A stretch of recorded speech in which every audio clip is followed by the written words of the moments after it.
Everyone, thank you for attending the planning group committee meeting of the 10th of December. As ever, this is on, or for the last year, as we're online. It is being recorded. Please bear with us if there are any technical issues. If the meeting has to be halted for any reason, the minutes will be posted on our website as usual. All attendees are automatically muted. If you have any questions, please put them through the Q&A facility, and we will endeavour to get you part of the proceedings. Normal councillors, if you want to raise questions, raise your hand, I think, or I'm not sure I can see the little blue hand, so it's probably best if we raise the hands on this one. Jane will clerk as normal, and Hannah will take the minutes. So, without further ado, agenda item number 1. Any questions, comments, or information from councillors and or the public? We'll do public first. Anything from any of the public? No, excellent. Any questions from any councillors? No, excellent, great. Agenda item number 2. Apologies for absence and any declarations of interest. We've got apologies from Lizzie Boyle, Sheila Gore and Andy Palmer. Great.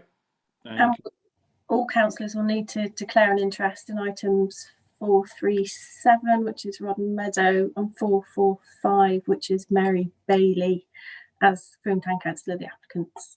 Right. Thank you. Is that good enough then, Jane, that we've all done? Yeah. Excellent. Thank you very much. To agree the minutes of the meeting held on the 19th of November. Trust everyone's looked at the minutes. Have anyone got any questions on the minutes? If not, if I can ask someone to propose them. Oh, hang on, Rich. Am I on? Yeah. Sorry, I just had a question. Actually, I just thought of something. You know, the missing post on outside Barclays Bank or NatWest Bank in town centre. Is that being fixed still? Do we know? Do you mean the bollard? Yeah, the bollard. Yeah. Yeah, it's the request has been put through. I know Chris Stringer's been in touch with the relevant people for it to be fixed. Why it hasn't been done yet, I don't know, but I know it's certainly. That's fine. Just lodge it as a question. That's fine. Thanks. Okay. Anita. Yeah, thanks, Steve. And again, I don't know if this is relevant to planning, but when I was taking my walk down by the river, I noticed that one of the poles there that's supposed to hold the lifebelt's missing, and it's in a pretty bad state of repair. I don't know. Are we responsible for that? I don't think we are. I think it's Mendip, but we frequently get the same question. Oh, well, the same thing happens. It gets put back and then it gets taken down again. But we'll report it to the necessary people. Thanks. Great. Any other questions? No. Great. So if I could ask someone to propose the minutes, please. Thanks, Rich, and someone second. Thanks, John, and all those in favour. That's unanimous. Great, thank you very much. And item number 4, to consider the major plan applications received in appendix number 1. And over to you, Jane. What should we? Thank you very much. For those who might be watching, just to assure you that councillors have looked at all the plans in advance of the meeting online. If I'm asked to show a plan, I can do, but they have looked at them all. And we're going to start with number 439 on our list, which is 6 Regency Walk, Weymouth Road, Frome. And the proposal is to remove a horse chestnut to ground level, and it's actually covered by a tree protection order. The reason given on the application for felling the tree was that the tree overhangs a main access path to the flats. It's creating an extremely slippery surface. The owner works in the army and spends a lot of time overseas. He has had reports of people slipping over and is extremely concerned for the well-being of his neighbours. the owner is very open to replanting a more well-suited tree. And the note that I attached when I sent round my list was, I'm not sure that this is a good enough reason to remove, excuse me, a protected tree. And the Civic Society in their notes have said similarly that, typical, I can't find it. They felt that somebody should be, that the owner should actually engage somebody to clear the pathway, and likewise they didn't think that that was a sufficient reason for the tree to be removed. So Thanks, Jane. John, was that something you wanted to say? Yeah, sorry, I have a problem with my arm. I can't lift it. This one. Yeah. Is it just basically the fact that it's lack of maintenance of a tree? I'm not sure it's even lack of maintenance. I think it's just that when the leaves fall, they make the path slippery. So But isn't that the case the world over, and we all rake them up and sweep the walk? I mean, that's really not the justification. I can't imagine that could be possibly a good. Yeah. Thanks, John. Any other, Rich?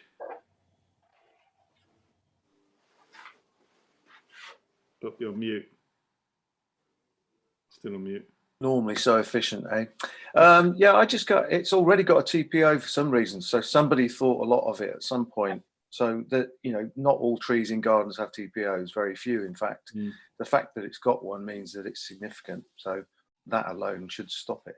I mean, trim it, maybe. Great. Sweep the leaves up. Or come up with a better reason. Yeah.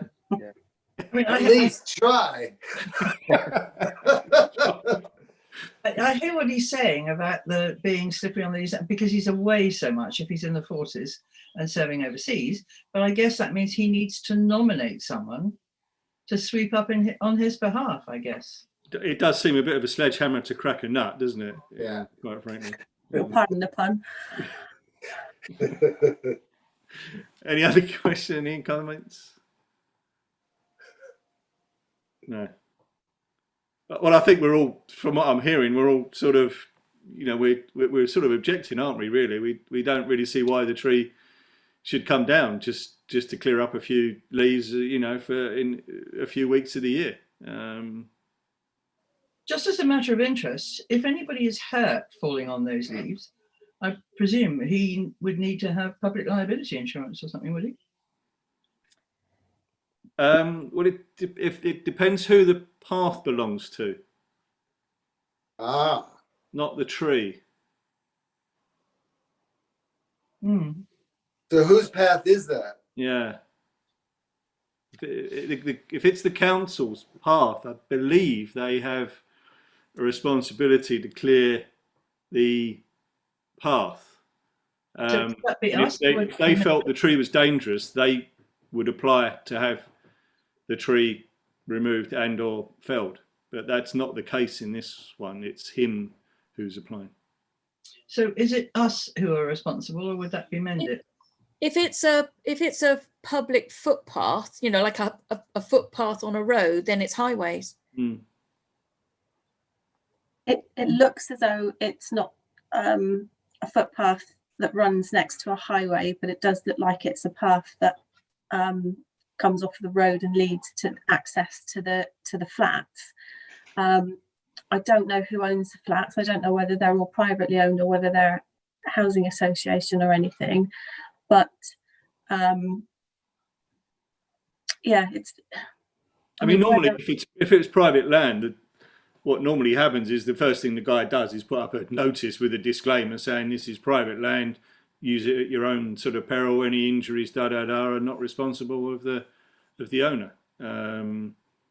That's what normally would happen. But I've no idea who owns the land. So no, and it doesn't tell you on the application form either.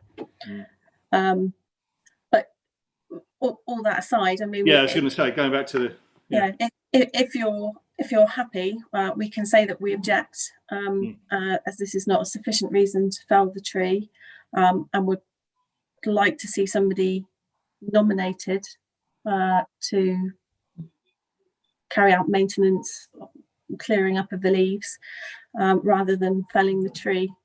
Yeah, I mean, by all means, trim it, prune it, but it seems a bit drastic. Agreed. Okay. Would it be possible also to just mention that thing about the sidewalk liability, identify who that is, because maybe that's a solution? I don't know if that's our role or not, but Yeah, be worth mentioning. Yeah. I was just Helen, if you can hear us, do you want to join as a panelist, seeing as you're the only attendee? There we are. Okay, thank you. There you go. Are you with us? You've gone. Oh, there she is. It takes a little while to promote, sorry. All right. Okay, so if I add in that bit about identifying whose liability it would be, you're happy to propose that as a response? Yes, please. Someone propose it. Thanks, John. Someone second it. Thanks, Rich. All those in favour? And that's unanimous. Thank you. you.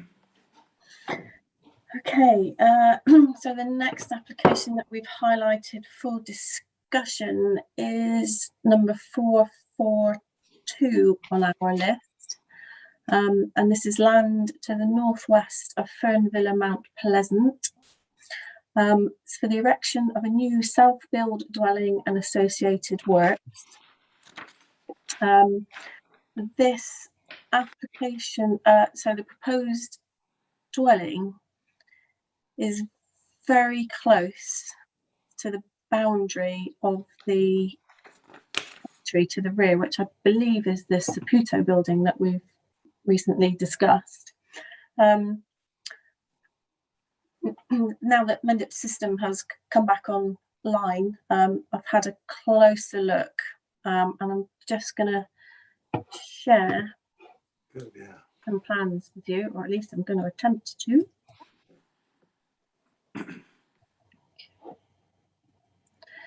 So there has been a previous approval on this site for the erection of a dwelling. The plan on the left here is the dwelling that has previously been approved, and you can see, I don't know, can you see my cursor moving, or is it just me? Yeah, okay. So you can see that the boundary line is here and the edge of the factory is here. When that application was considered in 2017, it was accompanied by a noise impact assessment, and the environmental protection team did consider that as long as it was built in accordance with the plans and the mitigation measures that were put forward, then it would be acceptable. They did, however, remove the permitted development rights for the property, so they can't build any extensions or putting in any new doors or windows without Mendip's consent. The reason for that being so that they wouldn't cause any issues due to noise, and there wouldn't be any overlooking of the adjoining properties.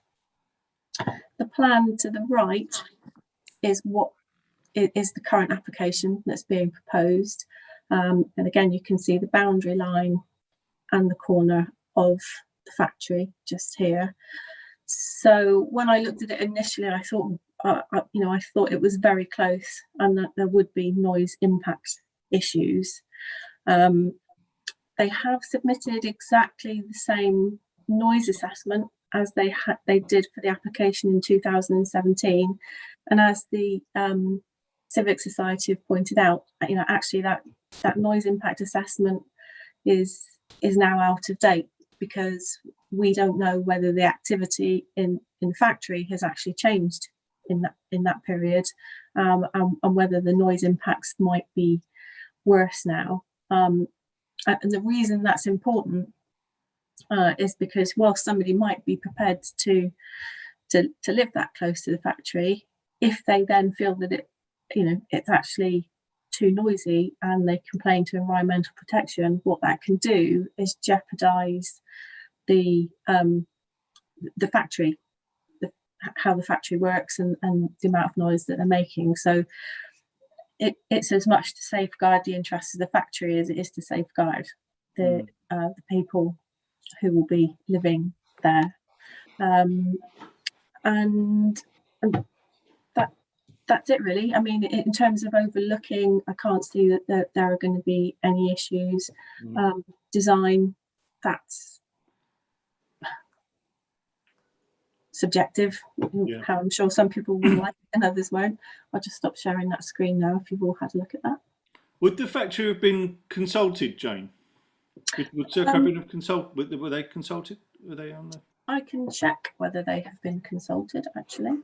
Is it not also possibly a case of buyer beware?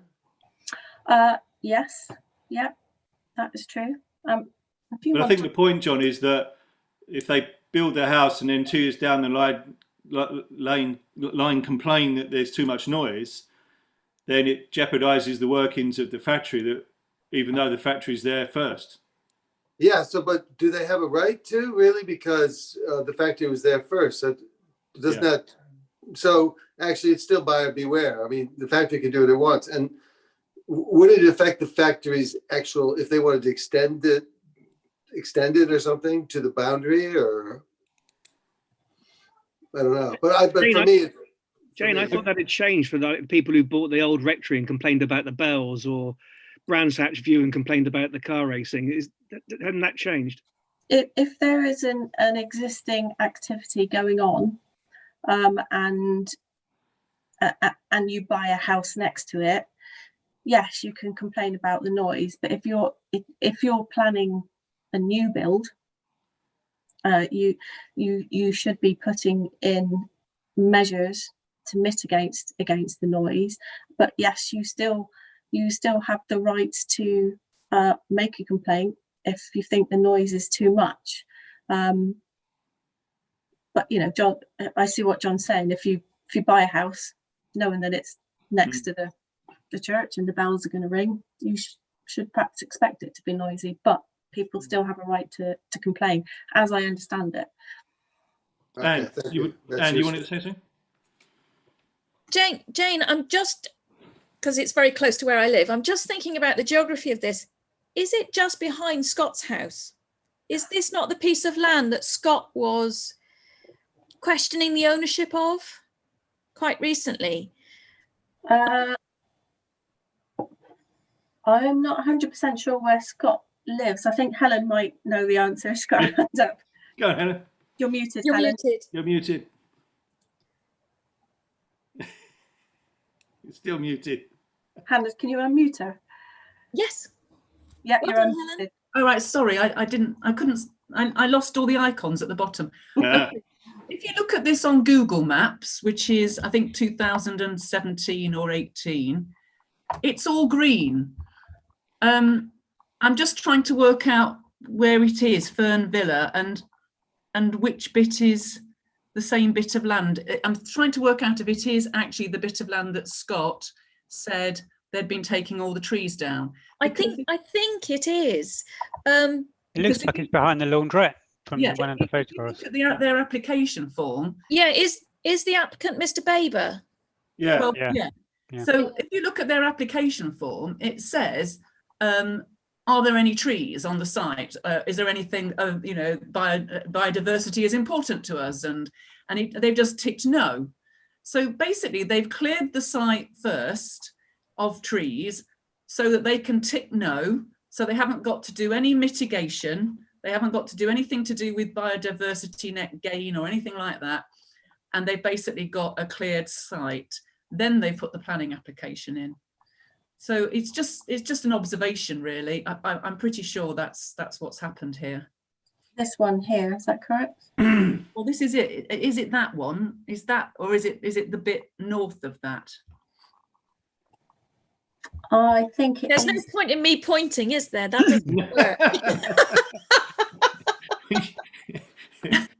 only for your own self-satisfaction, Anne. You know. Do you see where there's a blue splodge? Yeah, yeah.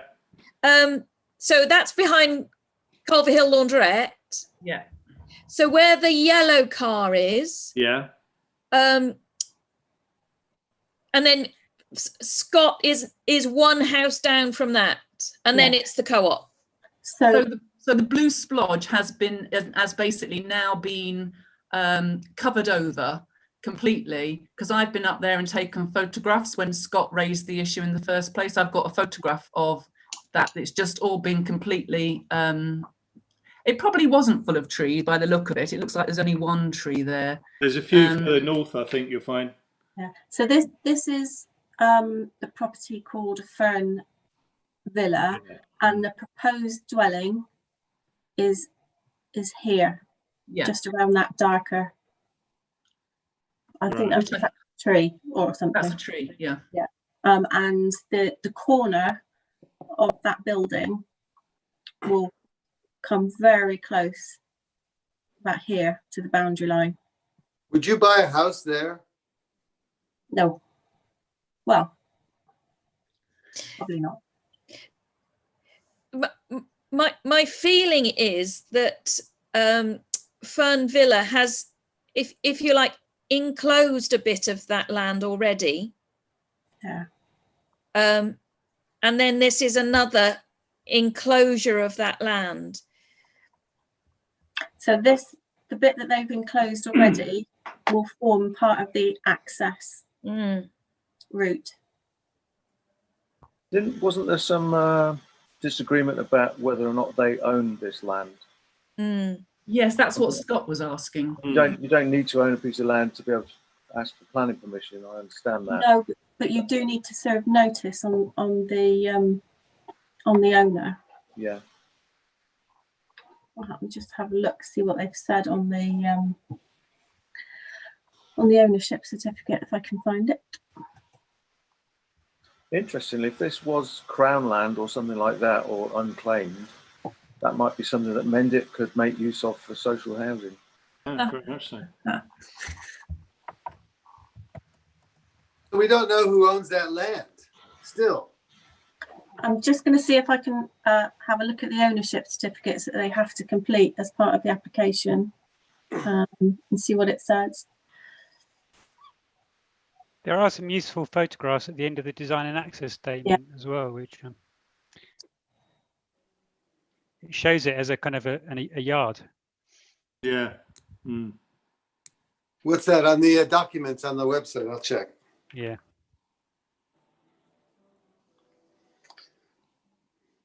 I actually am very grateful to the Civic Society for this. It hooks me up really easily. Yeah. It said there the applicant is the owner, didn't it?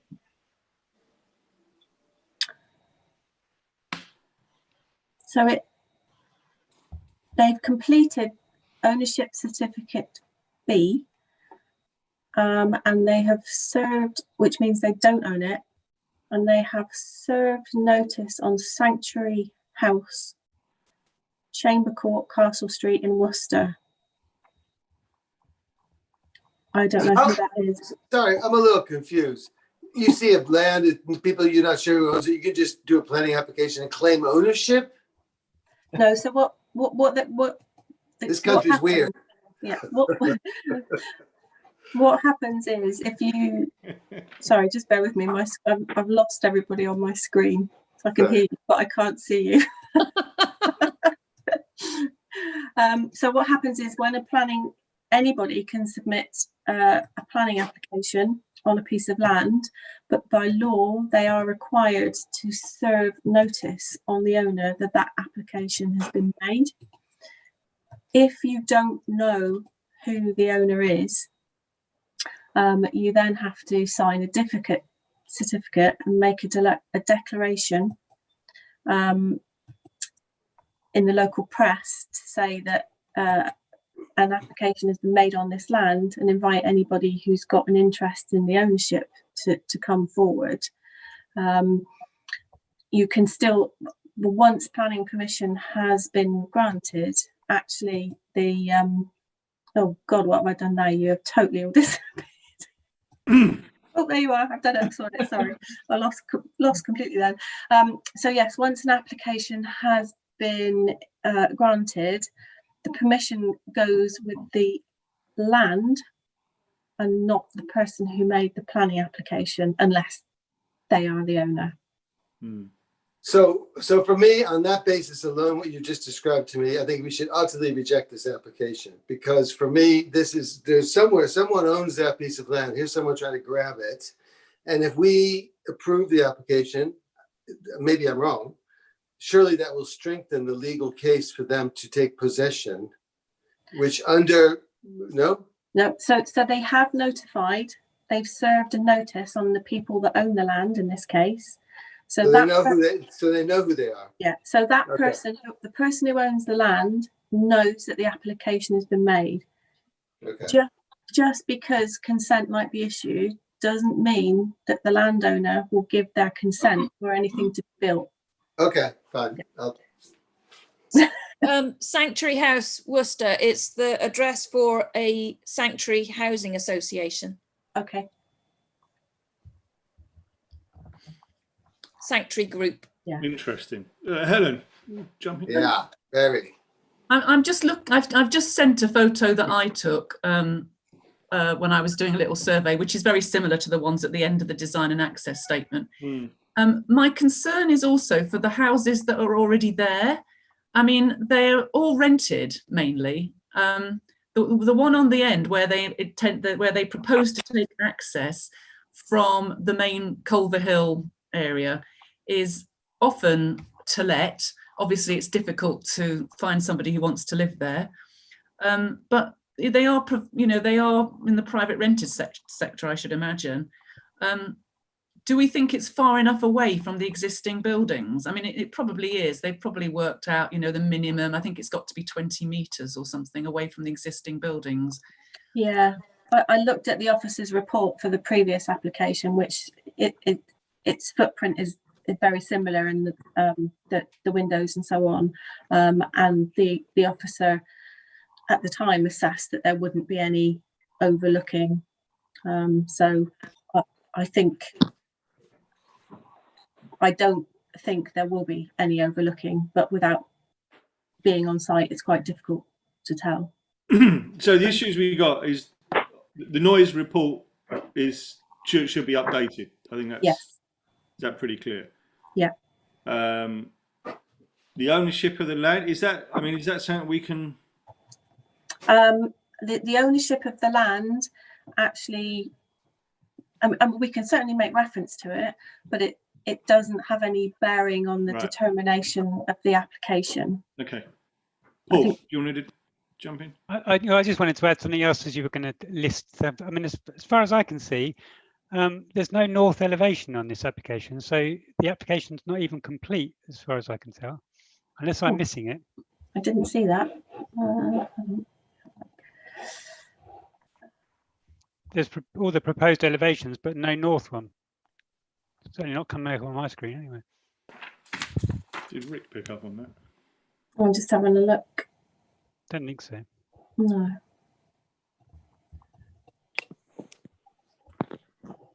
Let me just. It's probably a blank wall because they don't want to be overlooking the factory or have the factory looking into them in any. No, it says in the design access statement that's where all the windows are, or most of the windows is glazings on the north elevation because it's overlooking the garden. Oh, it's overlooking the other bit of green that hasn't been knocked down yet. Yeah, exactly. There is no. You're right. There is no north elevation. So it shouldn't even be validated, probably. Well, I guess it's got elevations, so it gets through the validation process. This hasn't got all of them. Yeah. Right, can we mention that as well, Jane? Yeah, I've written that down. No, even in the design and access statement, actually, it only shows the 3 elevations, and even if it was blank, it shouldn't be sufficient to just say that the north elevation is blank. It should actually show it so that it can be conditioned as one of the plan, as part of the plans. I've got all sorts of reservations about this one. It's very unusual. Yeah. The problem is that, if you like, the precedent for a dwelling there has already been set because there's a previous approval. Yeah, I was just about to say. I mean, we haven't really got too many grounds to object, have we? Apart from the noise, I don't know. Helen. I just want to point out it's not a material consideration, but also by taking those trees out, that man I think in the past also used to have trees at the bottom of his garden. He's actually single-handedly broken the link from the countryside, Little Keyford Lane. There's a big, huge hedgerow going all the way up to the Manor Road, where you turn into the industrial estate.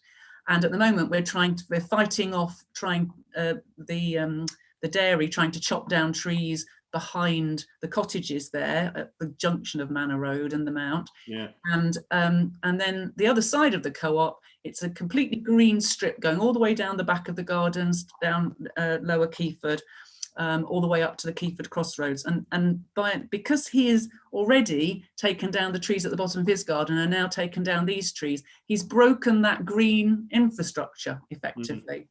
And it just points up to the fact that I've discussed this with Jane already, that if we had a green infrastructure strategy, generally, we could offer some protection to those trees, which we don't have, sadly.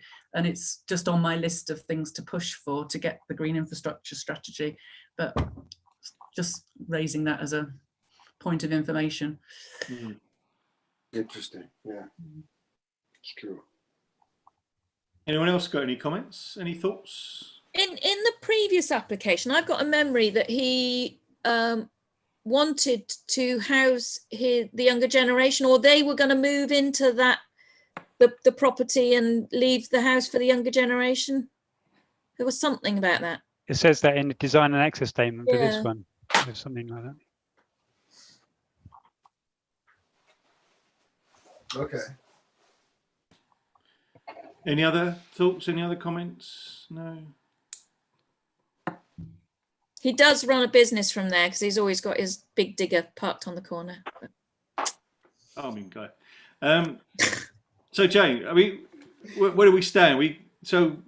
Obviously the noise, but is that grounds to object, or I mean, are we objecting?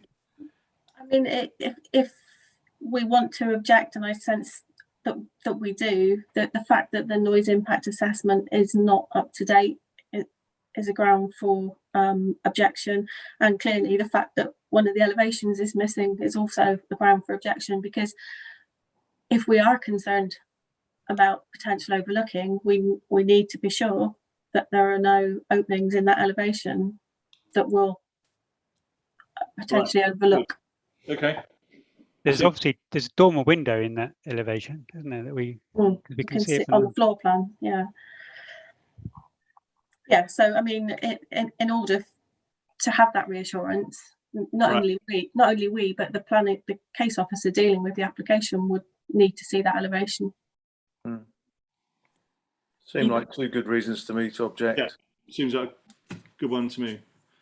So we vote on that. Someone want to propose that objection? Thanks, Rich. Someone second it? Thanks, Anita. All those in favour? And that's unanimous. Thank you. It's probably the first time we've objected, isn't it, that Rich hasn't objected? Yeah. First, isn't it? Nah. We know our own mind. Right, to go and ask him where the north elevation is on that one. Right. Okay, so next, thought we could have a quick discussion about, even though it is the town council as the applicant, it's for the Mary Bailey playing field. And this is essentially to install floodlighting to the tennis courts. The reason behind it, so that use of the tennis courts can be expanded, particularly through the winter months. There has been some quite comprehensive consultation carried out before the application was even submitted, making sure that all of the neighbouring properties were aware that the application was going to be submitted. and helping them understand the reasons for submitting the application. Clearly, with floodlighting, people are always going to be concerned about the light spill across to their property. In the notes that I sent you around, I did just put in the conclusion of the lighting assessment, and in short, it just says that the lighting meets the requirements for tennis to be carried out at competition standards, but it won't always need to be on that bright for competition standard. They actually have the ability to dim those lights, and unless there is a competition taking place, they won't be, well, this is what it says, they won't be on at full brightness. So hopefully that will have offered some reassurance to residents. They're LED lights, so more energy efficient. And yeah, I mean, there's not much more I can say about it. We are basically the applicant here, though, as well, aren't we? We are the applicant, yeah. So we can talk about it, but we're not. Oh, we can make a comment, but clearly, as we're the applicant. Okay. I've got John, then Rich, and then Anita. So I'm going to speak up on behalf of a resident within the adjoining retirement complex, who I visit regularly. And I think the concern was just clarity on the timing of when the lights would be off. So I think that's a big issue, because it's not only that aspect of Mary Bailey. Everyone accepts Mary Bailey was there first and the residents deal with that. But I think it's that when that's going to be off, they want to know, because also they have this tribe that occasionally migrates in there later and hang lights up and then skate all night. So I think there's something in it that, yeah, I realize, the guy has done, they have done some comprehensive consultation, and I generally, I think it's fine, but I think that cutoff, they were told 9 o'clock. If that's it, that's fine. But when you just talk about the fact that it's going to be brightness variability, can that be defined in more sort of specific terms? That's the only thing I would ask for as a Frome Town councillor, on behalf of a resident rather than Frome Town council, because I'm all conflicted here. I'll just check the application form to say whether or not it actually states the times. Yeah, so they're saying that the hours of opening for the courts will be 8 in the morning till 9:30 in the evening. So the lights would not need to be on past 9:30, and that will most likely be conditioned as part of any consent that's issued. And in terms of the brightness of the lights, it is all set out in that lighting assessment, but it's referred to in lumens, which I know doesn't actually always mean anything to somebody, but I'm sure if that resident wants that explained, I don't understand. A lumen means nothing to me. If you put me in front of a couple of lights and said it'd be this bright or that bright, but I'm sure if that resident wants somebody to perhaps help explain that in more detail, we can ask the tennis club who actually prepared the plans to perhaps talk to them directly, if that would help. Okay, that would be helpful. And in fact, the 91-year-old person I talked to, she would be able to tell you all about lumens. Okay, fair enough. So anyway, no, but it's fact. I think that's good. I think that would lay the concerns, and I think the main thing is to keep those local residents in that complex particularly informed about that. And maybe as a council, we also look into some sort of issue around that late night activity in that whole complex. But that's just been going on for many days. Do you want to send me the details of that resident? I'll do that offline. I'll talk to you offline. Exactly. Send it to me by email, and then I can get that sorted out for you. Okay, thank you. Thanks. Rich? Yeah, I've been down there quite a few times with John Price, isn't it? I think the tennis club guy. So it's taken probably about 3 or 4 years for them to get to this stage. There's a lot of money coming through the tennis club. I think part funded. There's a bit of European money probably, and they're looking to raise the rest. So it's taken them a long time to get to this, and we've made them go out to consultation on more than one occasion.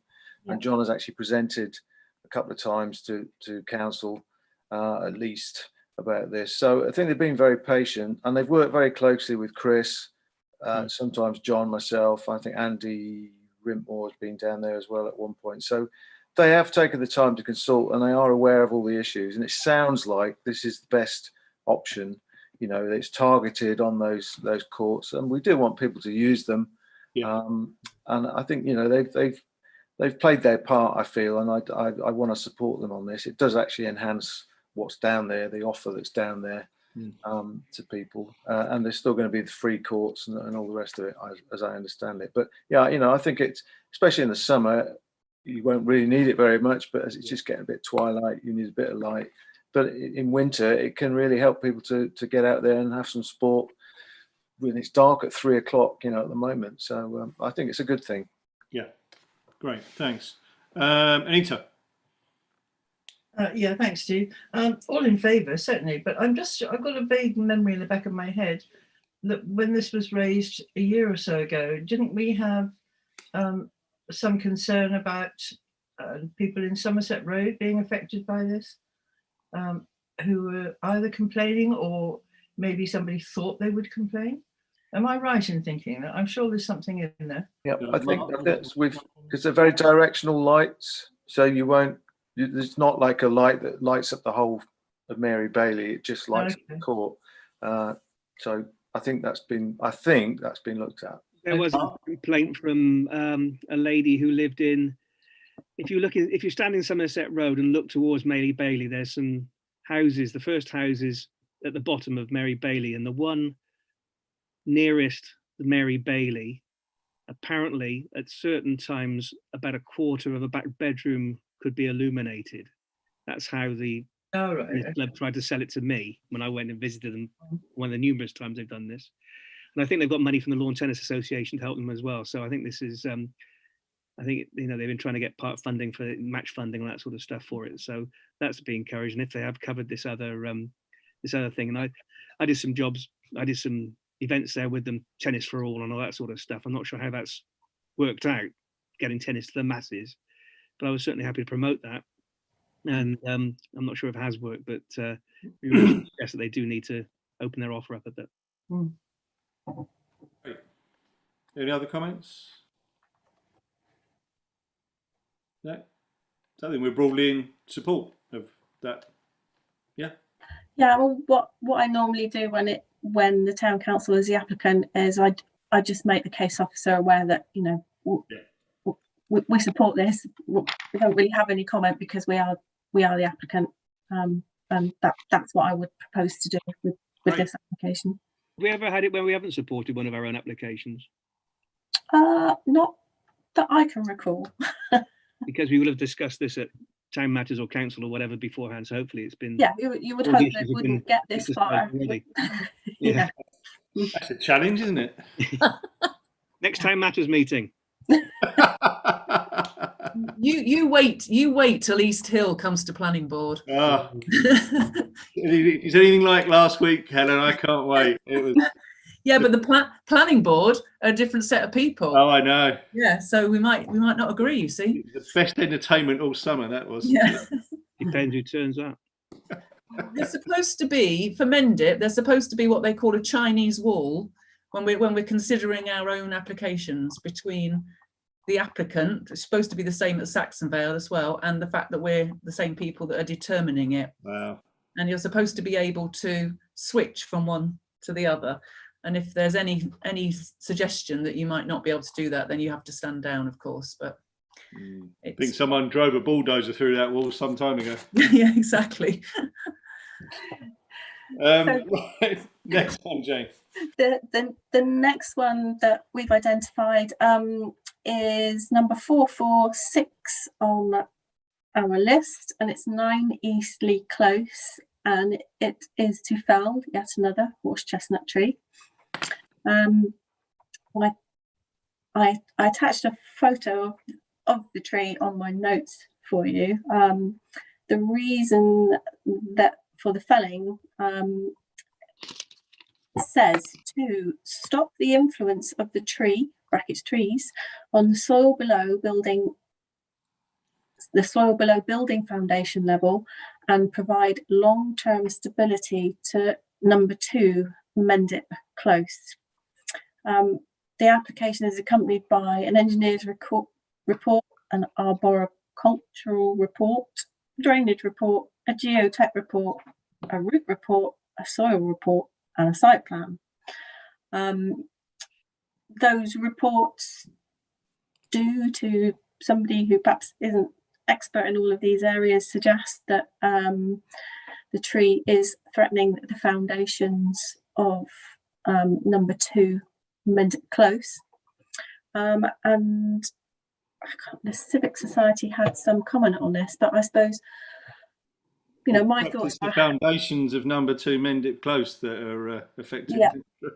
Yes, yeah. I mean, my comment would be, how many applications do we see with buildings proposed quite close to trees? And you know, the accompanying documentation always says that the tree roots have been safeguarded and the tree won't be impacted as part of development. Yeah, you know, you look at this application and you think, was the report that was submitted with the application at the time sufficient? You know, was it properly looked at? Because, you know, they're now saying that the tree is causing damage or will cause damage to the foundations of that property. Yeah. And this seems to be what we're up against all the time. Let me just find what the Civic Society said. Rick, at the end of his comments, basically says building settlement can be remedied by underpinning the extension without the need to fell the tree. I mean, that's his closing comment, which seems pretty fair, doesn't it? Any comment? John, got a comment? And then Paul, both things. You're muted, John. Sorry, I'm muted. It is the only big tree in the whole area. Mm. In that, I mean, that's the biggest tree in the whole block. But it's also ownership is disputed. Apparently, is that what that said? They don't own that tree. I didn't see that. Let me just check for you. Well, what I saw is that they don't actually own the tree. I'll just have a look. But in my view, I agree with what has been said. And actually, you know, if maybe it's the size, because it's clearly the biggest thing around. I'm not saying there's a lot around in this picture from whatever year it was. So, but but they don't own it, they just want to prune because it's bothering them. Do they actually own it? That's I thought I saw that in. I'm just checking for you, John. Okay, sorry. Paul, did you want to say something before? Yeah. I mean, and I was just trying to find the Civic Society comments. I think they did say something in there, possibly about ownership or whatever. Yeah, that's what I said. But no information of the ownership of the tree has been provided. It says on the application form that the applicant it says, is the applicant the owner of the tree? And it says no. Right. The tree is owned by the people who live at number 9 Eastleigh Close. Oh. Does that mean that they have to notify people at number 9 in the same way they do if you make a planning application on somebody else? Number 9 that have made the application by looks of things. Oh, is it? Number 9 is the applicant. Yeah. Okay. Oh, I see. Sorry. Well, actually, no. It says if no, please provide the address of the owner if known, and they've been number 9 Eastleigh Close, but they've ticked the box that says no, they don't own it. And yet they are also the applicant. Yeah, it is slightly different with trees. There isn't, as I understand it, there isn't a requirement to serve notice, but the same principles apply. You know, you can't just go and chop down somebody's tree without their permission. So it is a bit confusing, I think they've confused the issue on the application form by saying they're not the owner of the tree and then putting their address down as the address for the owner. Well, in my view, it's quite possible that that's been constructively done so that it makes this thing opaque and they get permission. So I think our objection could be based around ownership of the tree. Please clarify that for starters, and we apply. Yeah, Rick has picked up on that. Rich. Oh, I didn't actually get to ask my question. Sorry, Paul. I had a separate question. I just wanted to clarify really that presumably if we do object, I mean, I'm kind of inclined to go along with what the Civic Society say, which is to question some of these reports, because they're suggesting actually is not having this impact that the is being claimed. I don't know whether that's right or not, but the point, I guess, is that if we object based on the fact that we don't believe the reports, you know, like the Civic Society are, presumably the only response to that is to commission another report, you know, and, you know, who's going to pay for that? The owners are going to pay for that, and it will presumably say the same thing. So it's a kind of like we'll just go round and round in circles potentially. Yeah, I would. I mean, in this instance, we would rely on the expertise and experience of the tree officer at Mendip to assess whether or not he feels those reports are sufficient. I believe he has the capacity to actually request some independent reports to be carried out, but whether that will be the case or not, obviously I can't say that whether that will happen or not. Okay, thanks, Jane. Rich and then Helen. It kind of links in with what Paul and Jane just said, really, but it seems quite difficult to me to make a decision based on what we've got there without actually going down and having a look at it yourself, you know. So I think something like Bo Walsh would be able to make a better decision than we can. But certainly, if they don't own the tree, there's a as John said, opaqueness about the application. I think that's worth querying on its own, really. Thanks, Rich. I've got Anita, then Helen. And I'm just thinking about this. These people in number 2, are they the ones that they think are going to be impacted by this, aren't they? Yeah. So do we have anything from them about what their feelings are on this, or whether they consider it necessary? Or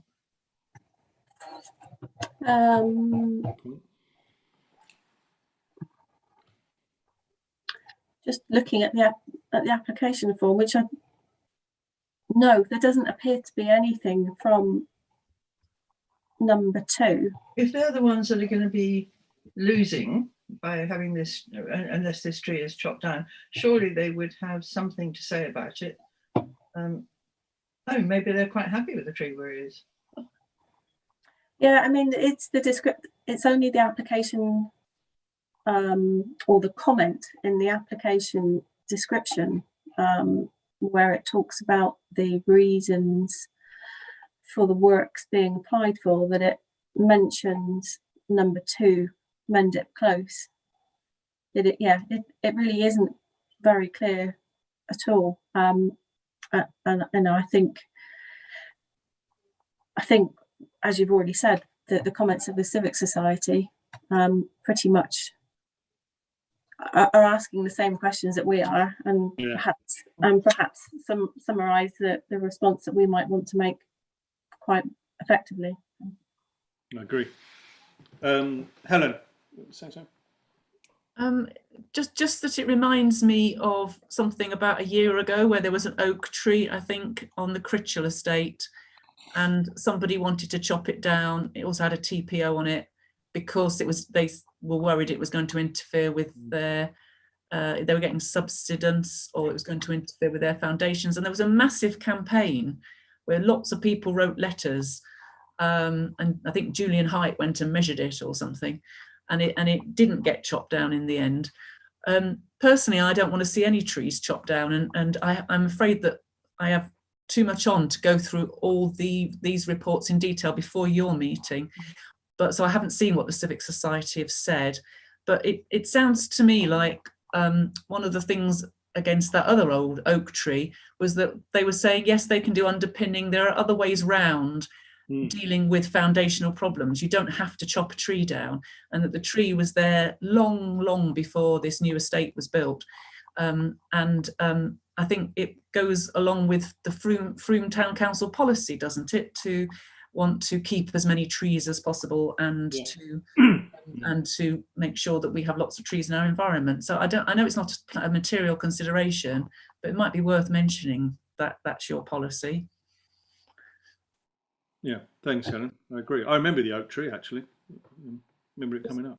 Was Rich? it Mitchell? Yeah. Can't remember where it was. The engineer's addendum report concludes it's water variation. You know, in the summer it's clay that shrinks, and that's what's causing it. So obviously, a tree being close by, it would exacerbate that.